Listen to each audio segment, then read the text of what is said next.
La Escritura nos señala tres etapas en las que puede estar el ser humano en cuanto a lo espiritual. Y la Biblia dice que el ser fervoroso es síntoma de estar en una temperatura caliente. Y el no ser fervoroso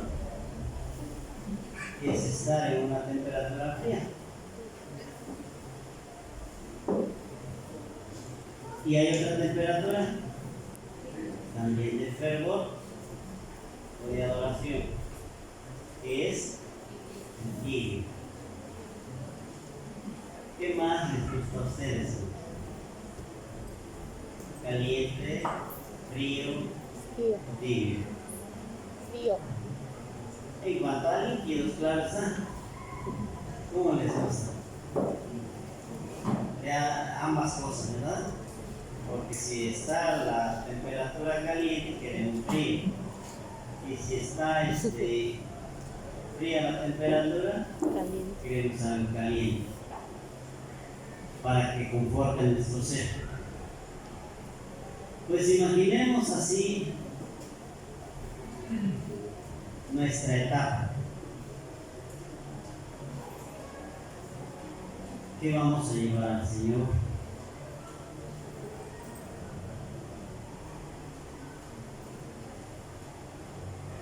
¿En qué temperatura les gustaría estar?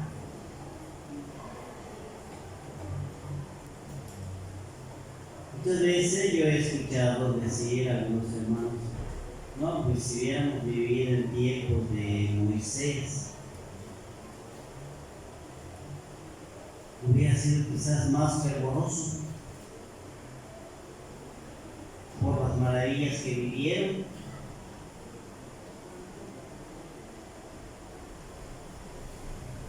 Si hubiera vivido en el tiempo de Cristo y mirarlo, hubiera sido más firme.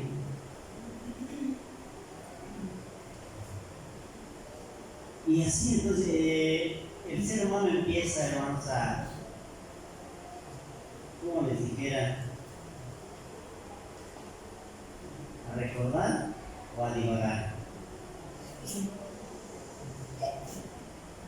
¿Verdad? Creyendo el ser humano que en la etapa en que vive es la más difícil, por eso no puede ser fiel a Dios. ¿Y ustedes qué piensan? ¿Qué es la etapa más difícil?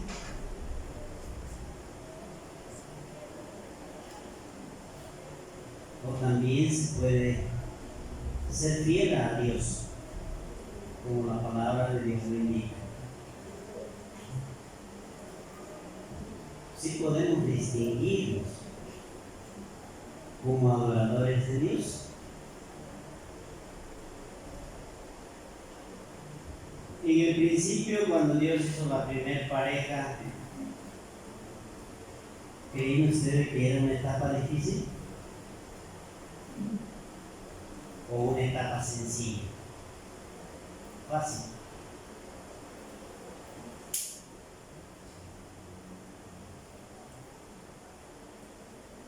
¿Qué etapa creen ustedes que era?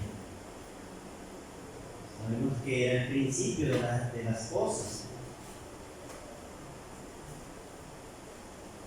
Pero ¿qué etapa sería? ¿Cómo estaría? Tanto que la primera pareja cayó en pecado.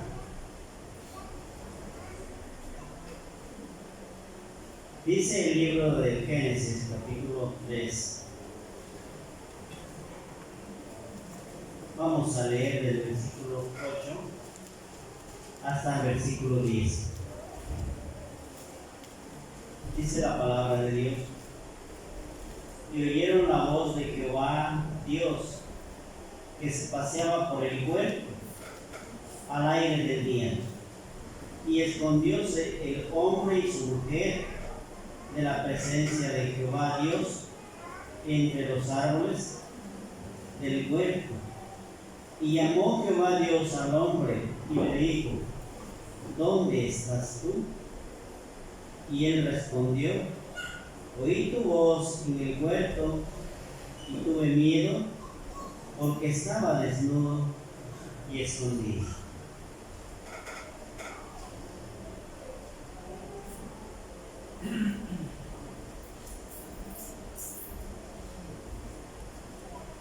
Antes, al estar a la presencia de Dios, Adán no tenía miedo, ni su mujer.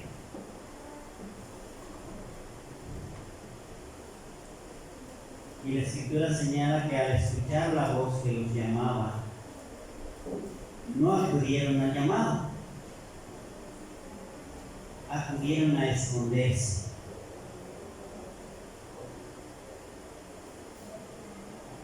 Porque ya tenían miedo de una reprensión.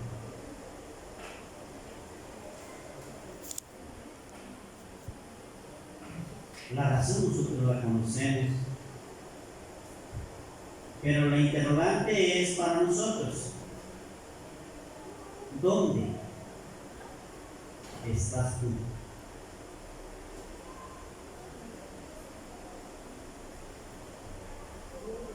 ¿Escondido de la presencia de Dios?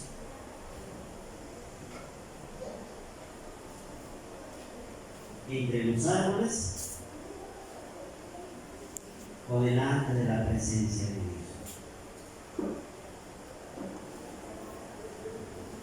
Eso es lo que nosotros necesitamos pensar, y no decir que pues Adán no fue fiel y quizás era una etapa muy fácil.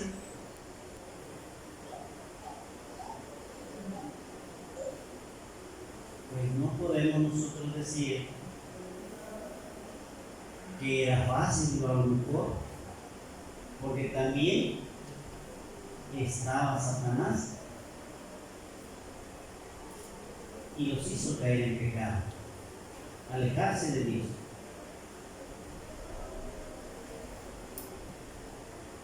Y así también a nosotros. Muchas circunstancias pueden hacernos caer en pecado, alejarnos de Dios. Y esas circunstancias están en el círculo social que nosotros vivimos. ¿Qué es lo que nos puede llevar a pecar?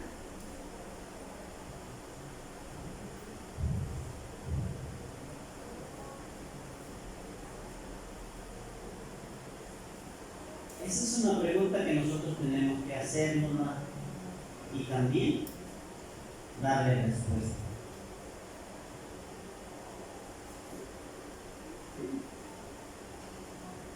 Y no vamos a decir: no, pues ya nuestros tiempos son más difíciles, todo es posible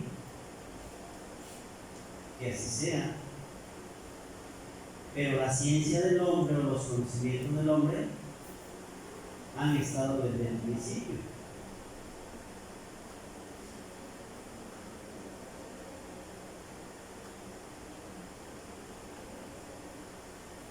El hombre se alejó de Dios porque no quiso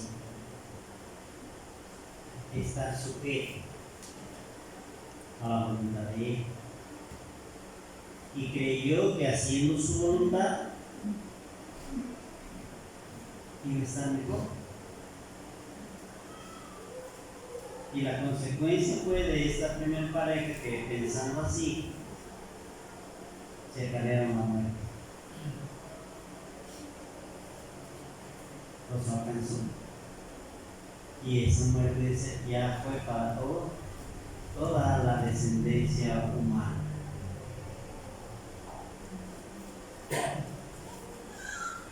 Pareciera como que Dios había perdido, ¿verdad?, delante de Satanás,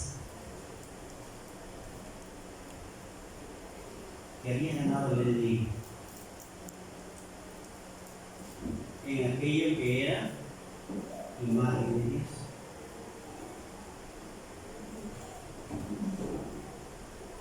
Pero la Escritura también señala que hubo hombres tercer hijo de esa primera pareja que buscó a Dios. No se alejó de Dios. Y de esa manera Dios lo elige para que lleve su nombre. Dice la Escritura también que desde ser empezaron a llamarse hijos de Dios, o del nombre de Dios. ¿Semejante a nosotros?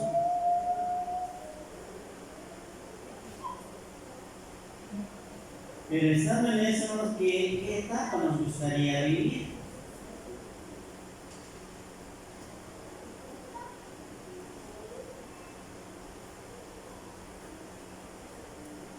La de sed, la de Noé, la de Abraham,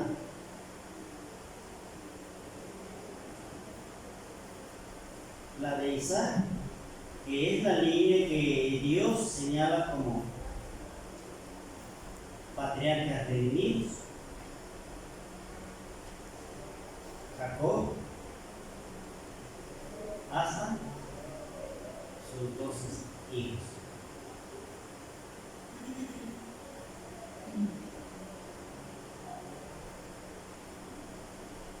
De ahí vino la descendencia de las tribus de Jacob, del cual nace Jesucristo. Y de todo ese linaje nosotros, gracias a la voluntad de Dios y a la promesa que le había hecho a Abraham, nosotros alcanzamos redención.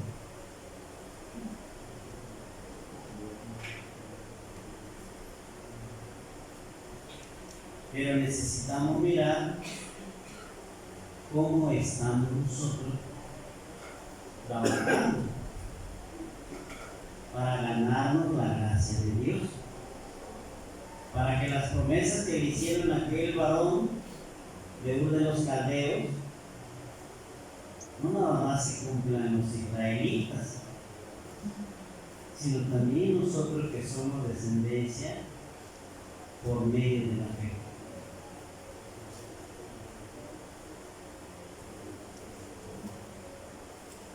¿Qué es lo que estoy haciendo? Por eso la pregunta, ¿verdad?, de nuestro Señor: ¿dónde estás tú?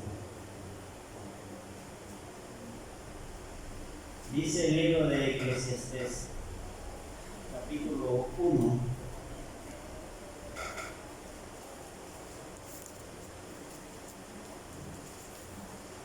verso 9 hasta el versículo 11.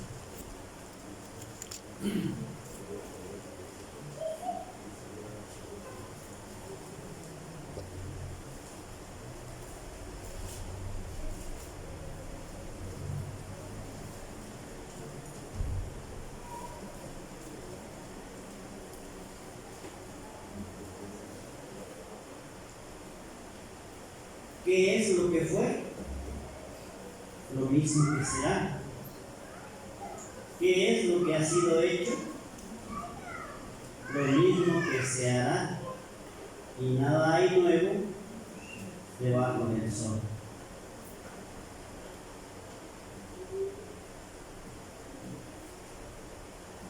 ¿Hay algo de que se pueda decir que aquí esto es nuevo? Ya fue en los siglos que nos han precedido. No hay memoria de lo que precedió, ni tampoco de lo que sucederá. Habrá memoria en los que serán después. Hablando de las ciencias del hombre, aquí es la pregunta: ¿qué es lo que fue?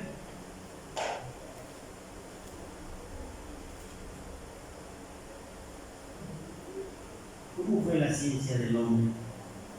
No lo sabemos, hermano, en realidad, cómo fueron sus inventos, su manera de vivir. Solo la Escritura nos da vestigios de eso. Y lo que está diciendo aquí el predicador es lo mismo que será en cuanto al orgullo del hombre, que se sentirá poderoso por el conocimiento, por la ciencia que desarrolla,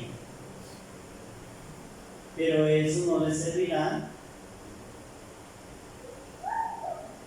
para que alcance redención.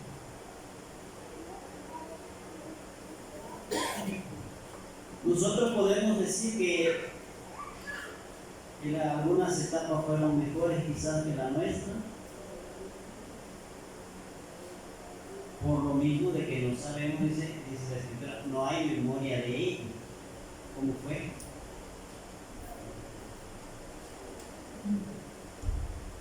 Algo plasmado que nos haga sentir cómo vivieron aquellas personas, cómo sirvieron a Dios y quiénes fueron también rebeldes a su palabra. Solamente lo que está escrito es lo que nosotros sabemos. Y dice que ¿qué quedará de lo nuestro? De la ciencia nuestra, cuando esta generación ya no esté. Pues no habrá memoria tampoco.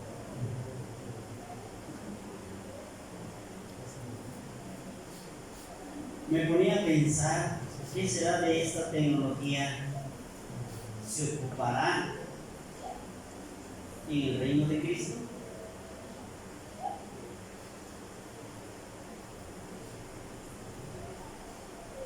Y yo mismo me di la respuesta. Pensamiento humano.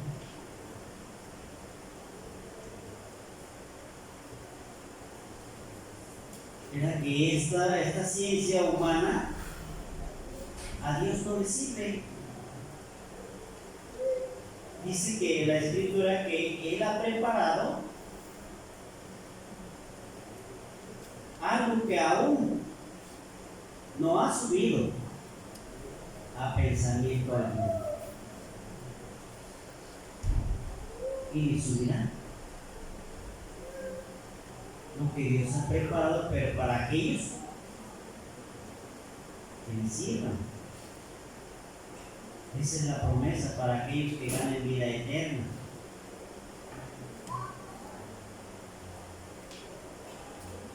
La Escritura nomás nos habla de que el Señor mandará, dice, a sus ángeles que lleven a sus hijos a Jerusalén de los 4 vientos de la tierra.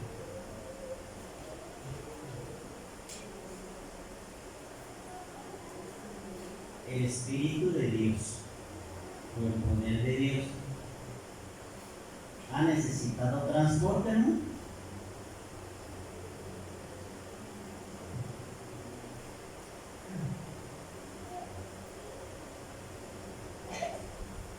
Tenemos el ejemplo del profeta Elías. Dice que un torbellino, un carro, un torbellino, se lo llevó.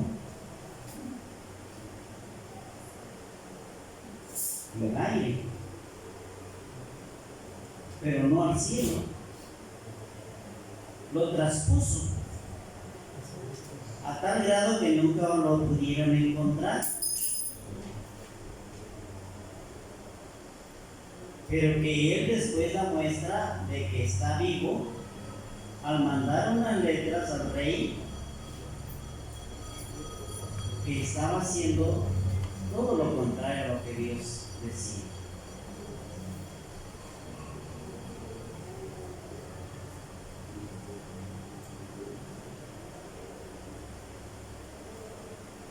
Como reprensión. Y estando ya el profeta Eliseo en servicio. Entonces vemos que lo que Dios tiene preparado para aquellos fieles es algo que no ha subido a mente alguna. Y que por más que nos esforcemos en pensar cómo va a ser el medio de transporte, cómo vamos a ser trasladados al reino de Cristo, que su santuario estará en Jerusalén.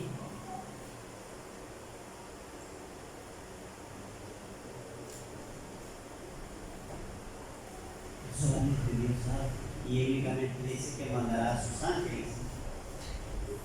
Pero hasta ahí nuestra mente no puede decir, pues se irán en globos aerostáticos, ¿por qué?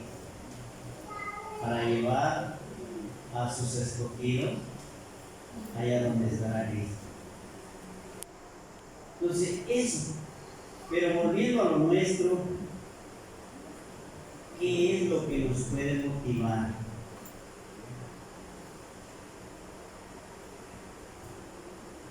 Para ponernos delante de nuestro Dios.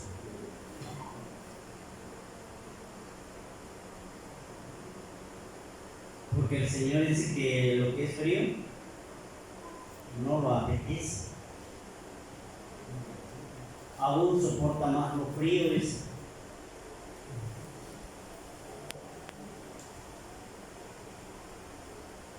Pero la recomendación es que estemos nosotros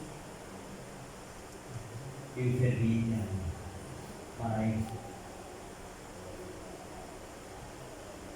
Eso es lo que nosotros necesitamos hacer. Pero para ello, hermanos, se ha caracterizado la Escritura en que aquellos que fueron escogidos fue por obediencia a la voluntad de Dios. Fueron obedientes. Aún no dice que hizo conforme Jehová le había dicho, sin protestar.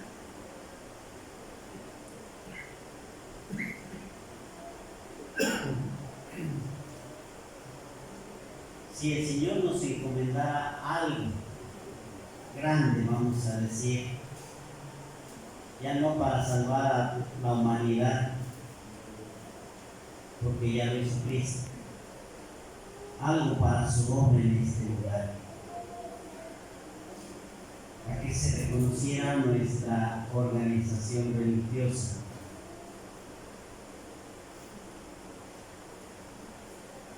¿Lo aceptaríamos? ¿Aceptaríamos la encomienda?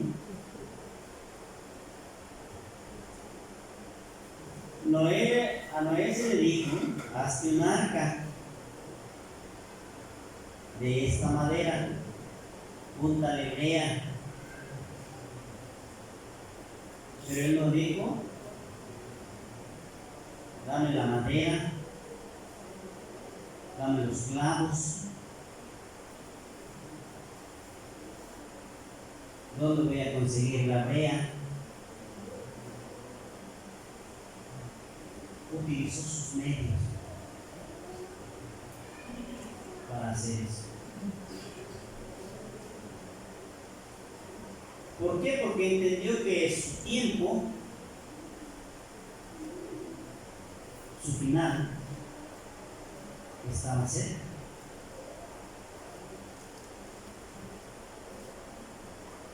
Y eso también nosotros debemos de pensar, amados hermanos.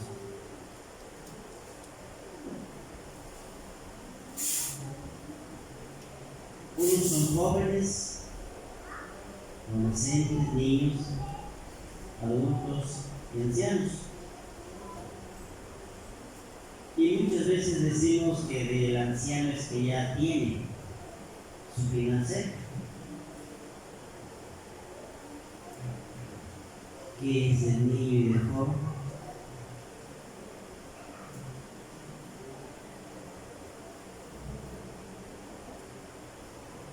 Y si todos tenemos un futuro, que no sabemos su final.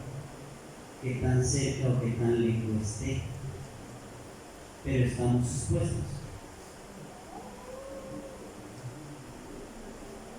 Lo que a nosotros nos debe de preocupar es, ¿me llamará el Señor por lo que he hecho?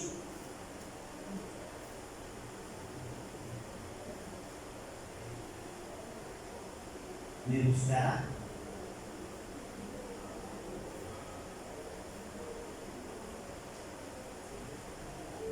¿O me olvidará?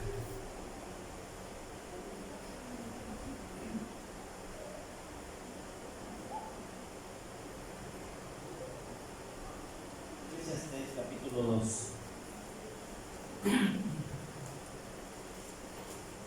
verso 24 al 26.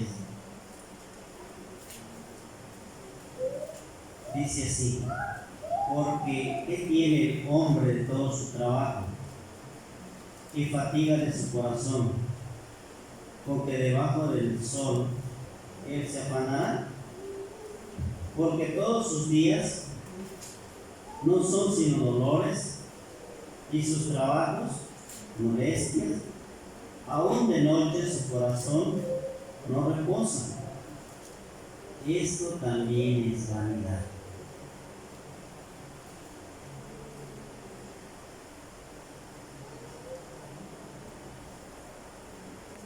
¿Qué es lo que tenemos hoy que tenemos que cuidar con mucho afán?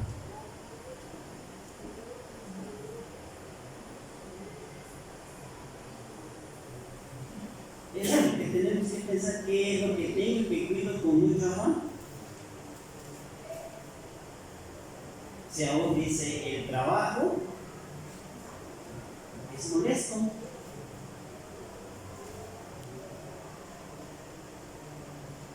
Si nosotros nos esmeramos por cuidar lo poco o lo mucho que tengamos,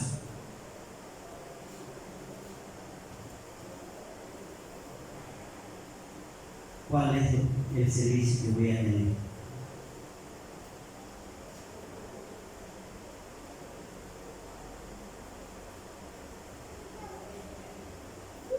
Si a aquel hombre rico le dice, ¿de qué será lo que has almacenado?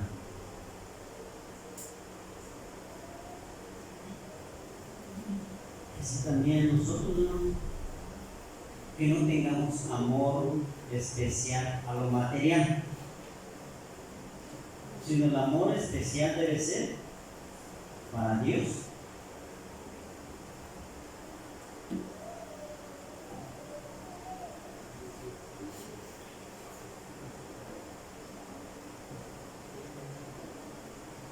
¿Por qué creen ustedes que Ageo 1,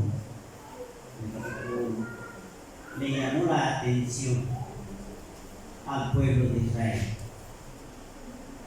Dice, se preocupan por arreglar su casa, están artesonadas, y la casa de Jehová está desierta.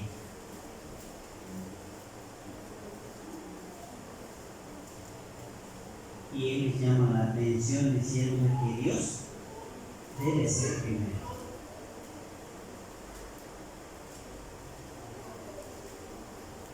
Entonces aquí el proverbista, el sabio, nos está diciendo de qué nos sirve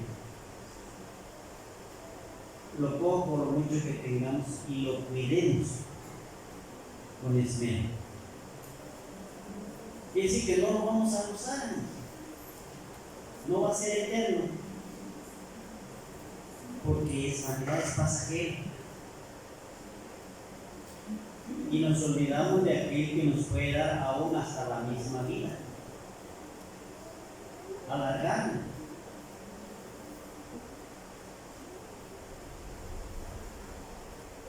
Entonces tenemos que meditar cómo estamos sirviendo a nuestro Dios.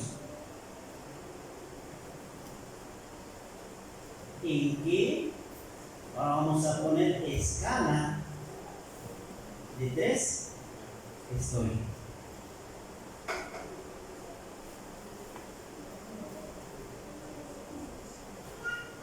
cuando su señor iba a la escuela,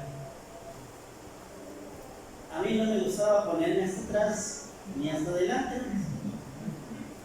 A mí me gustaba en medio, porque así el profesor no me veía tanto. Les preguntaba lo de adelante o se fijaba hasta atrás. Y yo cuando menos me escondía del que estaba delante de mí. Ahí así discretamente. ¿Verdad? ¿En qué escala queda uno? Para que no me preguntaran.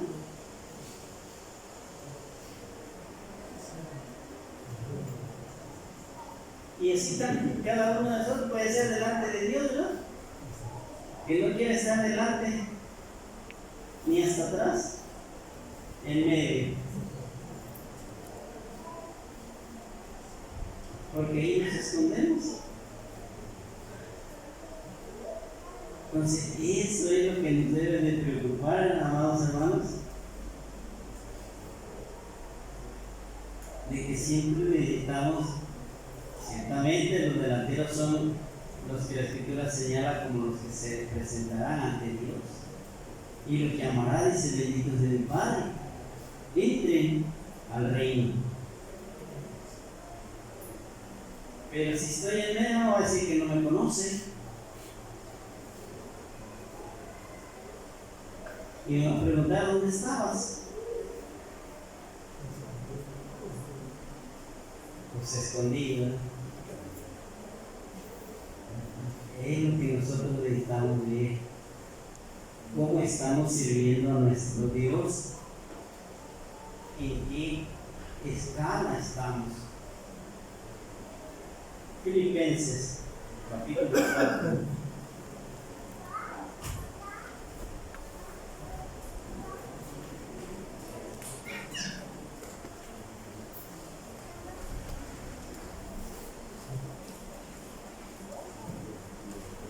Versos 11 y 12.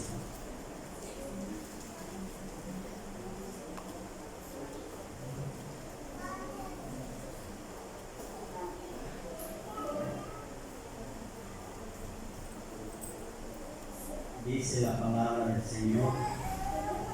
No lo digo en razón de indigencia, pues he aprendido a contentarme con lo que tengo. Sé estar humillado y sé tener abundancia. En todo y por todo estoy enseñado, así para hartura como para hambre, así para tener abundancia como para padecer necesidad. Eso es lo que nosotros debemos aprender, ¿no? Que la avaricia, cuando tengamos abundancia, no nos sigue. Que cuando tengamos escasez, tampoco nos haga eso, que confrontemos al Señor, le reclamemos. ¿Por qué estamos así? ¿Acaso el apóstol Pablo, porque él es el que está hablando en esta carta,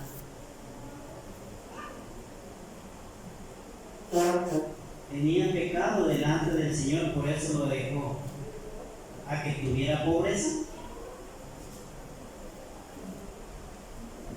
Y cuando le obedecía, ¿le daba abundancia?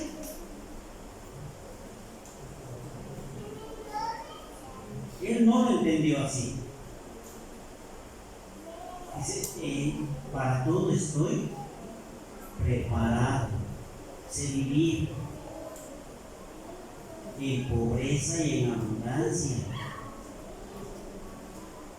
Lo que él entendió es que en cada etapa de esa situación que él viviera, tenía que obedecer a Dios. No era el amor a lo material, sino su amor era para Dios, porque el Señor le había enseñado eso. Y sí, Y así también debemos de pensar nosotros. Lo que Dios te dé de material, de bienes, ponlo al servicio del Señor también.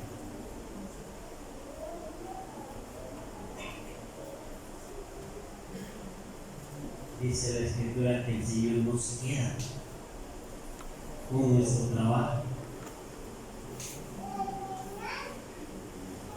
nos paga y en abundancia.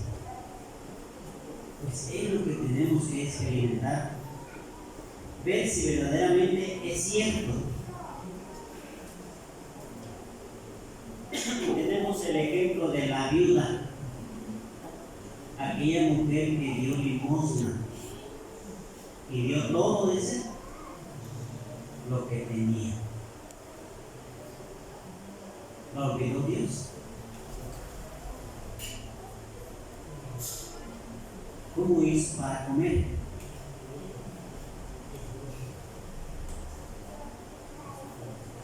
Para sobrevivir.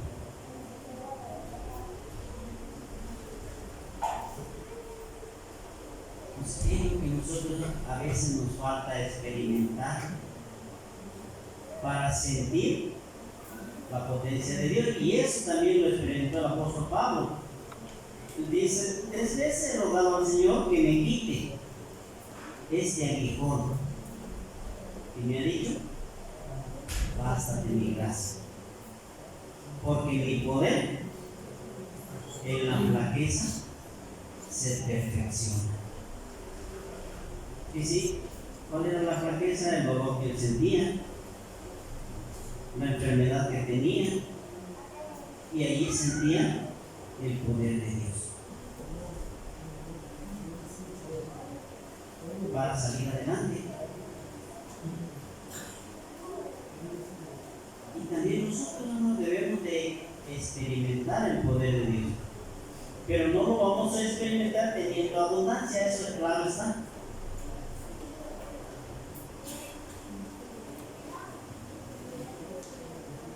Porque no se manifiesta en eso, sino que dice que en la flaqueza, en el sufrimiento, en la prueba, se manifiesta el poder de Dios. Por eso él decía estas palabras como conclusión: sé vivir en cualquier etapa, de abundancia o de escasez, porque estoy preparado para eso. Nosotros no tenemos esa situación del apóstol Pablo, porque él fue, vemos aquí que fue un viajero, un peregrino, cuando aceptó al Señor, porque se fue a predicar la palabra de Dios por Asia, y vemos que tuvo problemas, ¿verdad? Por los mismos hermanos judíos que había y por el gentil que chocaban en su creencia.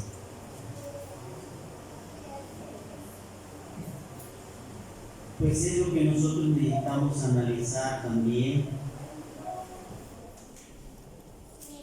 cómo estamos delante de Dios. Volvamos a Eclesiastés para el capítulo 5.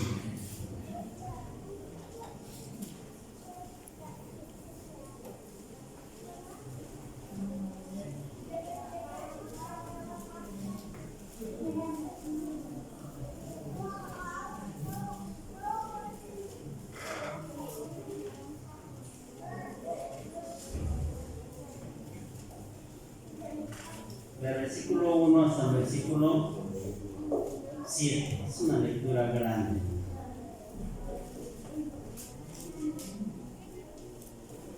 Cuando fueres a la casa de Dios,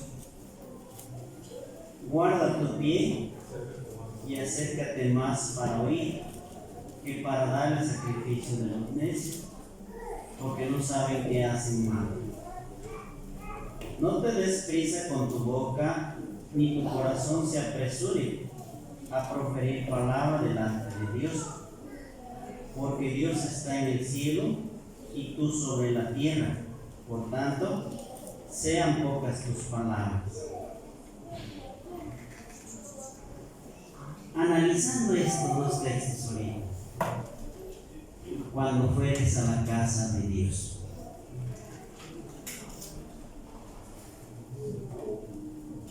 ¿verdad? Ahí nos dice el hermano que estaba ahí, que estaba en medio. Dice, ve, ponte adelante, pero en humildad. No te apresures, dice, a pensar mal del hermano, de la hermana. Mira cómo viene, mira cómo está, que no guarda orden. ¿Qué dice que me puede suceder? Primero me hace entender que soy necio. Y porque puedo caer en pecados. Dice, por tanto, sean pocas tus palabras. Si vamos a hablar, que sean de las cosas que nos edifican. Lo que venimos buscando aquí, lo espiritual, de la palabra de Dios. Y si vamos a decir otra cosa, aún nos dice que a pensar, allí está el error. Porque no estoy buscando lo que es de Dios. Vine a ver cómo se está portando el hermano, cómo se porta la hermana aquí. Eso no, porque eso no me salva. ¿Sí? Me va a salvar la doctrina que yo aprenda. Versos siguientes. Porque de la mucha ocupación viene el sueño, y de la multitud de las palabras, la voz del necio. Cuando a Dios hicieres promesa, no tardes en pagarla, porque no se agrada de los insensatos. Paga lo que prometieres. Mejor es que no prometas, que prometas y no pagues. No sueltes tu boca para hacer pecar a tu carne, ni digas delante del ángel que fue ignorancia. ¿Por qué harás que Dios se aire a causa de tu voz y que destruya la obra de tus manos? Donde los sueños son en multitud, también lo son las vanidades y muchas las palabras, mas tú teme a Dios. ¿Qué promesas hacemos a Dios? A veces cuando viene la cena del Señor Jesucristo, nos arreglamos, ¿verdad? Muy elegantes, hermanos. Señor, hoy ahora sí te prometo que voy a ser mejor.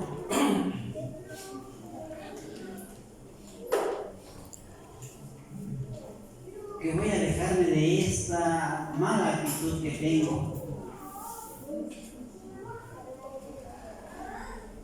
Y si lo hago, hermanos, pero los primeros días, después se me olvida lo que prometí y empiezo a cometer el mismo error. Decíamos en la escuela, las costumbres son las que chocan, las que hacen conflicto de unos y otros. Y aquí también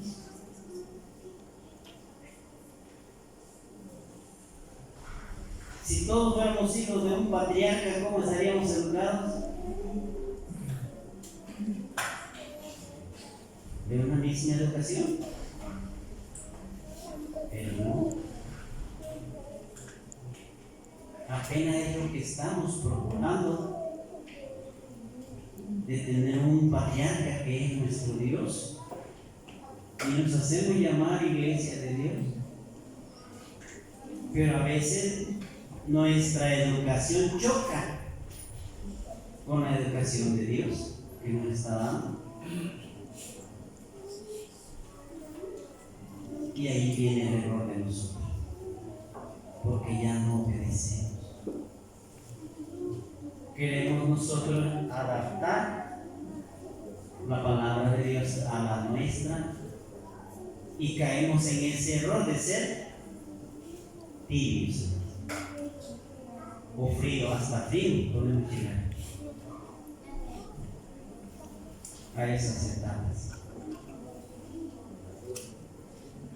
Entonces tengamos nosotros cuidado de cómo vamos agradando a Dios, y no seamos como aquellos que prometen ser fiel y caen en el error, o sea, en insensatez, como dice la Escritura, insensatos. Seamos sabios y que lo poco que esté a nuestro alcance para hacer, lo hagamos sin dudar, sin esperar que ella no, pues se vaya a agradar al hermano, o espero que el hermano me compense. No, el que nos va a compensar es Dios. Él dará nuestro pago. ¿Sí? ¿Qué es lo que tenemos que hacer? Pues seguir adelante, así como vamos, pero con mejor fervor. A veces nuestro hermano ministro busca la manera de motivarnos. Dice, ojalá viniéramos todos, pero no nos quedamos en la casa. Los viernes dicen que él se alegra de que venimos un poquito más.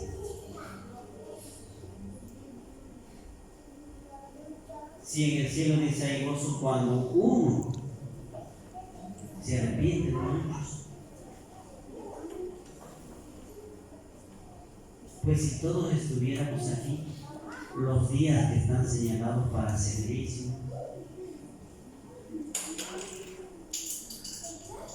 ¿nos motivaríamos más? ¿O seríamos más fríos?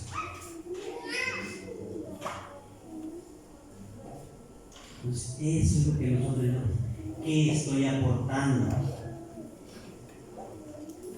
para estar delante de la presencia de Dios? Que Él me tome en cuenta como un instrumento útil. ¿Verdad? Que no diga que ya la hoz está puesta por la seguro a pie del árbol para ser cortada. Que no me diga eso, Señor.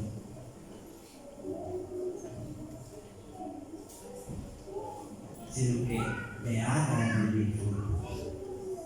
¿Por qué? Porque miramos que el amor de Cristo siempre está en favor nuestro. Entonces debemos esforzarnos a aprovechar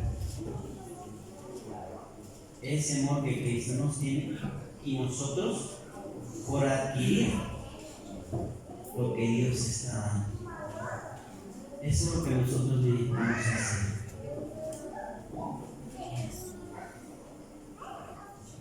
Job, capítulo 22.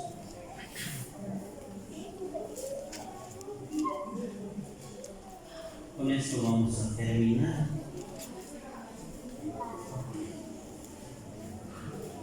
Job, capítulo 22, verso 21.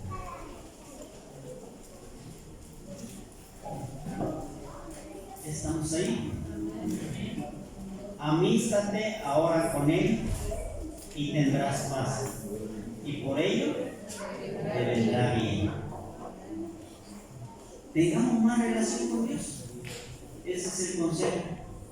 Más amistad, más comunicación. Y teniendo eso, no me va a venir mal, sino tendré paz y tendré bienestar. La elección es nuestra. ¿Queremos algo mejor como le dijo a Jehová Israel, Dios primero, y después vuestras casas, dice.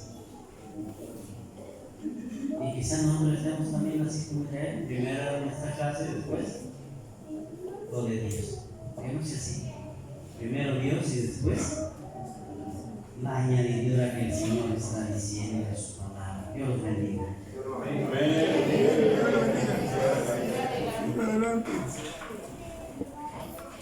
¿Cómo le damos nuevamente al hermano la ecología de Jesús? Dios bendiga.